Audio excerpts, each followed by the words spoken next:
গাজর, টমেটো এবং মটরশুঁটিগুলো দিয়ে দিব। বিসমিল্লাহির রহমানির রহিম। আসসালামু আলাইকুম। দেশ ও দেশের বাইরে থেকে যে আমার ভিডিওটা দেখছেন সবাইকে জানাচ্ছি আমি অনেক অনেক সালাম এবং শুভেচ্ছা। তাহলে এখন দেখুন আমি একটা বাঁধাকপি নিব। সেই বাঁধাকপি দেখুন আমি একটা বাঁধাকপি আগে থেকে কেটে নিয়েছি।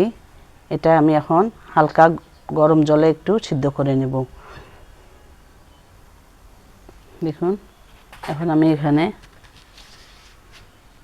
হালকা একটু লবণ দিয়ে দিব, একটু ঢাকনাটা দিয়ে দিব আর চুলাটা আমি অন করে দিব। দেখুন একটা থালার মধ্যে আমি ঠান্ডা পানি নিয়েছি। এখানে আমি বাঁধাকপিগুলো তুলে রেখে দিব এবং এই ঠান্ডা পানিতেই ধুয়ে নেব। দেখুন আমি রান্নার জন্য অনেক উপকরণ নিয়েছি, আমি এক এক করে আপনাদের দেখাবো। প্রথমে আমি পেঁয়াজ, রসুন আর একটা কাঁচামরিচ আমি একটু এগুলো ভেজে নেব। দেখুন আমি আজকে এখানে পেঁয়াজ কলি নিয়েছি, টমেটো, গাজর এবং মটরশুঁটিও নিয়েছি। আপনারা চাইলে এখানে আরও অনেক সবজি অ্যাড করতে পারেন, কারণ আমাদের এই বাঁধাকপি বাচ্চারা কিন্তু সাধারণত এমনি খেতে চায় না। এইভাবে একটু খাওয়াবেন, তাহলে বাচ্চারা সহজেই খাবে, মজা করে খেয়ে নেবে। এখন আমি এক এক করে দেখুন এখানে তেল দিয়ে একটু ভেজে নিব।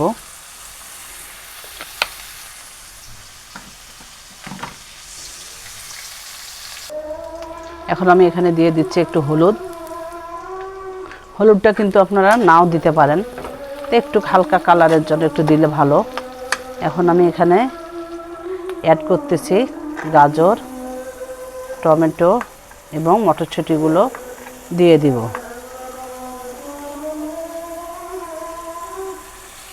দিয়ে একটু ভেজে নেব।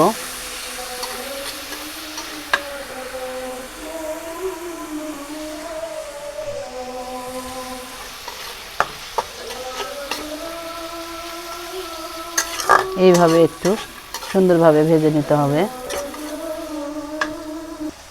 এখন এখানে এক এক করে আমি সব মশলাগুলো দিয়ে দিব।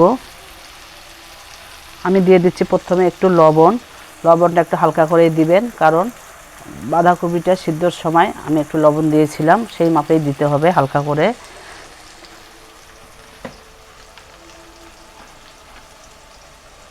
এখন একটু জিরা মরিচের গুঁড়া, একটু ভালোভাবে ভুনিয়ে নিয়ে এখন এখানে আমি দিয়ে দিচ্ছি পেঁয়াজ কলিগুলো।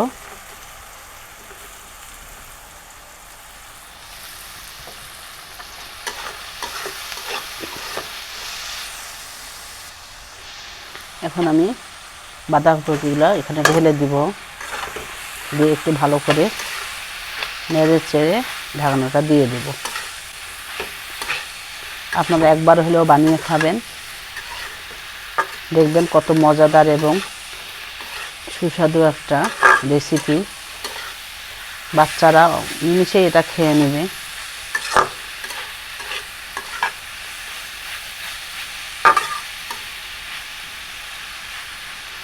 এখন এখানে একটু সিদ্ধ হোক, আমি পরবর্তী কাজটা করে দিচ্ছি। একটু ঢাকনা দিব। দেখুন পরবর্তী স্টেপের জন্য আমি একটু চালের গুঁড়া নিয়েছি। আপনারা যদি চান তাহলে ময়দাটাও নিতে পারেন, তবে চালের গুঁড়া দিলে একটু ভালো হয়। আমি এর জন্য দেখেন দুইটা কিন্তু ডিম নিয়েছি। আমার যেটুকু বাঁধাকপি তার জন্য দুইটা ডিমেই হবে। আপনারা যদি কম বেশি করেন তাহলে কম বেশি করে ডিম নিতে পারেন। এখন একটু ধনিয়া কুচি দিব, দিয়ে আমি এখন এটা চুলাটা অফ করে দিব।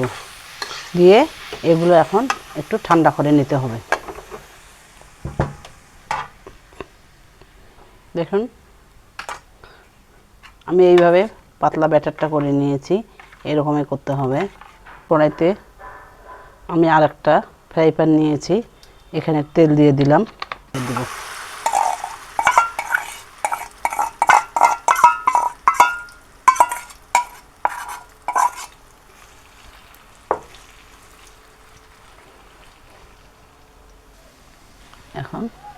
চুলাটা অফ করে দিব।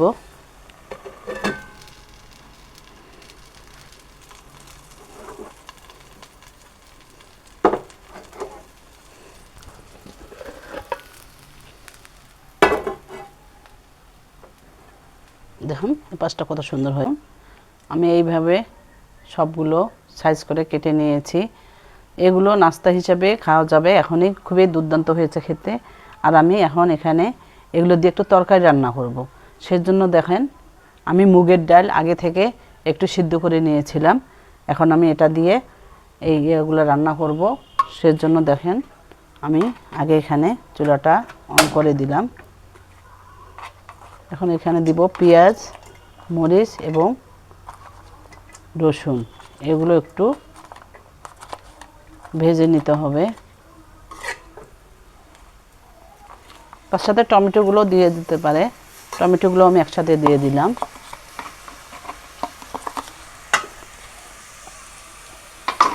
এখন এগুলো ভেজে নেব। এক জিনিস দিয়ে অথবা প্রতিদিন বাঁধাকপি আমরা ভাজি খাই, নতুবা বড়া করে খাই, কিন্তু বাচ্চারা এটা খেতে চায় না। দেখবেন এভাবে করে খাওয়াবেন, তরকারিটাও খেয়ে নেবে, আবার নাস্তাটা তো খাবেই। কারণ যেহেতু একটু সবগুলোতে লবণ দেওয়া আছে। এখানে আমি আদা রসুন দিলাম না, কারণ ডালটা যখন সিদ্ধ করেছিলাম তখনই আমি আদা রসুন দিয়েছি, ওই জন্য আর দেওয়ার কোনো দরকার নেই। এখন ঢেকে দিব। এখন মশলাগুলো থেকে তেল ছাড়তে শুরু করেছে, একটু ভুনিয়ে নিয়েছি। আমি নিয়েছিলাম মুগের ডাল, আপনারা চাইলে মসুরও নিতে পারেন, আবার বুটের ডালও নিতে পারেন।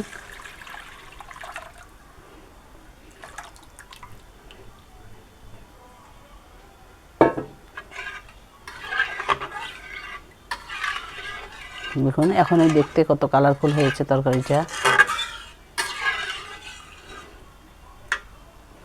একটু হালকা একটু পানি দিতে হবে।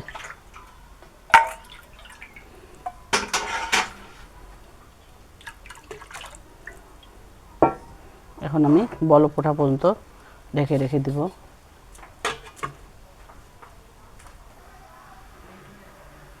বলক চলে আসছে। এখন একটু হালকা একটু ভুনাইতে হবে। শুধু সিদ্ধই করে রেখেছিলাম, কিন্তু আমি ভুনাইনি।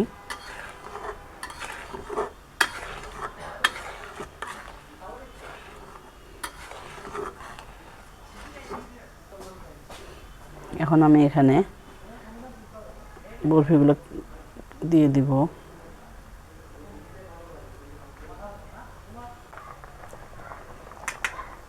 আর টক ঝাল মিষ্টি সমতা বজায়ের জন্য একটু হালকা চিনি দিয়ে দিচ্ছি, তাহলে খুব ভালো লাগবে খেতে।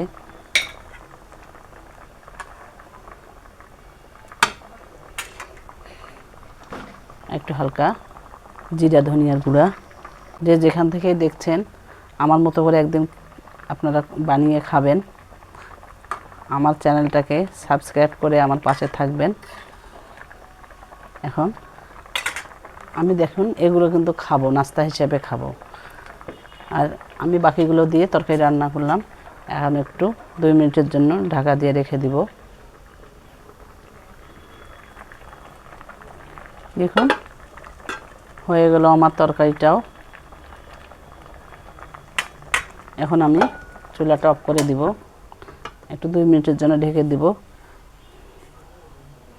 দেখুন নাস্তাও তৈরি করে নিলাম, আবার হচ্ছে তরকারিটাও করে নিলাম। এটা মজার একটা রেসিপি, আপনারা একবার হলেও করে খাবেন। সবাই ভালো থাকবেন, আমার পাশে থাকবেন। আবারও আপনাদেরকে সালাম জানাচ্ছি। আসসালামু আলাইকুম, ফি আমানিল্লাহ।